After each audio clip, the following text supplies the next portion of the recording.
nagdala og kahayahay.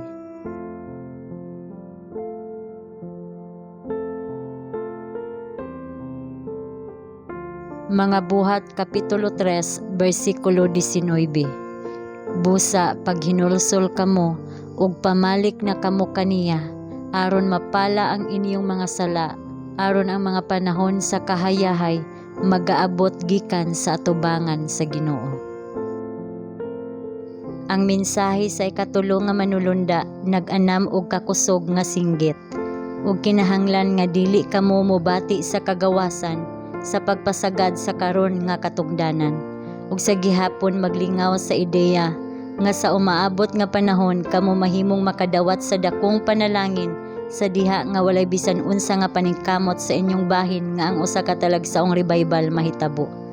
Karong adlaw itugyan ninyo ang inyong kaugalingon ngadto sa Dios, aron siya makahimo kaninyo nga mga sudlanan alang sa kadungganan ug takos alang sa iyang pag-alagad. Karong adlaw itugyan mo ang imong kaugalingon ngadto sa Dios, aron mahaw-asan ang imong kaugalingon, mahaw-asan sa kasina, pangabugho, daotang pangagpas, panag-away, ang tanang butang nga makapakaulaw sa Dios. Karong adlaw pagahinluan ninyo ang inyong sudlanan, aron kini maandam alang sa langit nung yamog, andam alang sa taligsik sa ulahing ulan, kay ang ulahing ulan moabot, ug ang panalangin sa Dios mopuno sa matag kalag nga nahinluan gikan sa matag kahugawan. Maoy atong buluhaton karon ang pagtugyan sa atong mga kalag ngadto kang Kristo, aron kita mahimong angayan alang sa panahon sa kahayahay gikan sa presensya sa Ginoo, nga angayan alang sa bautismo sa Espiritu Santo. Ang Dios wala magpadayag kanato sa panahon kanus-a kini nga mensahe mo sira, o kanus-a ang kaluwasan matapos.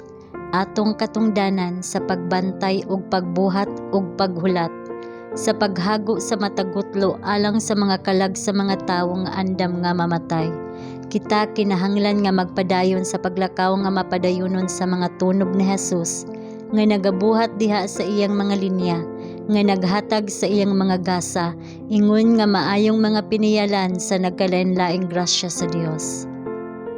Ang pulong sa Ginoo nagpadayag sa kamatuoran nga ang katapusan sa tanang mga butang haduol na, ug ang pagpamatuod niini labing nakahukom nga gikinahanglan alang sa matag kalag nga matanom ang kamatuoran sa kasing-kasing, aron kini makakontrolar sa kinabuhi ug makabalaan sa kinaiya.